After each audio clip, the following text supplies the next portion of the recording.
Көңілім бұзылмағандай түрті көрсетіп, ас үйге беттедім. Көңілім бұзылмағандай телефоным үстел үстінде дірілдеп жатты. Жауап келген. Қарагөздің күйеуі Ерлан. Қысқа ғана хабарлама. Төмендемін, кіріп бара жатырмын. Мен сол сәл жымидым. Барлығы жоспар бойынша жүріп жатты. Қонақ бөлмеге қайта кірсем, Айдос маған қарап тұр екен. Көзінде бір түрлі шаттық, жеңісін тойлап отырған адамның қарасы. Ал Қарагөздің өңі одан сайын қашып кеткен. Ол диванның бір шетінде қысылып отыр. Жан-жағына көз жүгіртіп, еш жерден пана таба алмай тұрғандай. Бәрі жақсы ма? Дедім сабырлы дауыспен. Сен неге үндемейсің? Ашуланбадың ба? Деді Айдос даусына таңданыс аралас. Сендер шаршап қалған шығарсыңдар. Шай қояйын ба? Айша, деді ол сәл даусын көтеріп. Мен саған Қарагөзбен енді бірге тұратынымды айтып тұрмын. Ол енді менің жанымда. Ал сен ас үйде түнеп шығасың. Білем, дедім. Жаңа ғана естідім. Бірақ сен бір нәрсені білмейсің, Айдос. Кенеттен есік қағылды. Айдос селк ете қалды. Бұл кім енді? Деді ол ренішпен. Мен үнсіз барып есікті аштым. Тұрған Ерлан еді. Салмақты, суық жүзді, күлімдемейді. Жай ғана кіріп келіп, бір сәт менің көзіме қарап бас изеді. Ішке кір, Ерлан, дедім. Айдос орнынан ұшып тұрды. Бұл не? Неге ол мұнда? Қарагөздің көзі бақырайып кетті. Ерлан оған қараған жоқ, тек маған бұрылды.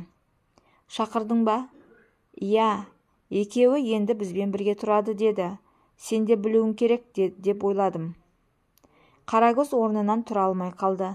Ерлан жай ғана оның қасына келіп салқын даусымен. Кешір, Қарагөз. Бірақ мен бәрін енді түсіндім. Ерлан, мен бәрін түсіндіре алам, деді Қарагөз, көзіне жас іркіліп. Тым кеш, деді ол. Сенің көздерің баяғыда ақ сөйлеп қойған. Енді тек үнсіз тыңдайтын уақыт келді. Айдос әлі сілейіп тұр. Сен мұны алдын ала жоспарладың ба? Деді ол маған қарап. Иә, дедім. Себебі мен ақымақ емеспін, Айдос. Мен бұл үйдегі әр бұрышты, әр иісті сүйдім. Бірақ сен бұл үйге сатқындық әкелдің. Айдос алға ұмтылып, бұл әлі де біздің үйіміз. Жоқ, Айдос, бұл енді менің үйім. Мен жалғыз қалудан қорықпаймын. Ал сен өз әлсіздігіңе қорған тапқан келеді. Қарагөзде. Бірақ енді ешқайсыңа да бұл жерде орын жоқ. Мен үстел үстінен бір бума қағазды алып Айдосқа ұсындым. Бұл не тағы? Деді ол, қағазды қолына алып. Ажырасу жайлы арыз, бәрін дайындап қойдым. Қолыңды қойсаң болғаны, қаласаң да дәл қазір. Айдос ашуға булығып, бір сәт ойланып қалды. Қарагөздің күйеуінің көз алдында әлсіздік көрсету оның эгосына ауыр соққы болатын. Бұл сенің жауабың ба? Осы ма бәрі? Деп сыбырлады. Жоқ, бұл менің еркіндігім. Мен Ерланға бұрылып, кел шай ішейік. Саған бидай наны ұнайтын еді ғой. Ол бас изеді. Екеуміз ас үйге бет алдық. Артымызда Айдос пен Қарагөз үнсіз қалды. Бірі бұзылған үйдің күліне қарап тұр, екіншісі соның ішінде жанып кеткен армандарын құшақтап. Ас үйде жарықты жақтым.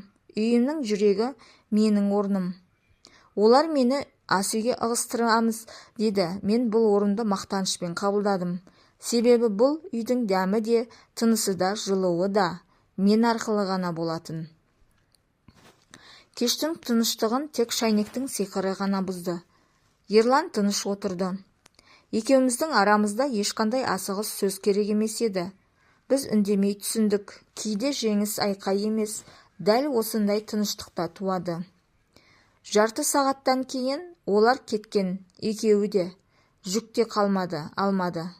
Қарагөз тек сөмкесін қысып, көзіне жас алып шықты. Айдос бір ретте артына қарамады. Үйде тағы да тыныштық орнады. Мен ақырын жатын бөлмеге кірдім. Терезені аштым. Салқын түнгі ауа бетімді сипап өтті. Бұрынғы төсекте енді ешкім жатпайды. Бірақ мен алғаш рет толық тыныш өзіммен ғана қалдым. Сол сәтте мен өмірдің ең ауыр сабағын үйрендім.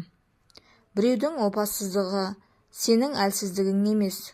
Ол өз таңдауына жауап бере алмайтын адамның жүгі ғана. Мен жымиып шамды өшірдім. Ертең жаңа күн, ал мен жаңа өмірге кірісіп кеттім де жолым ашық.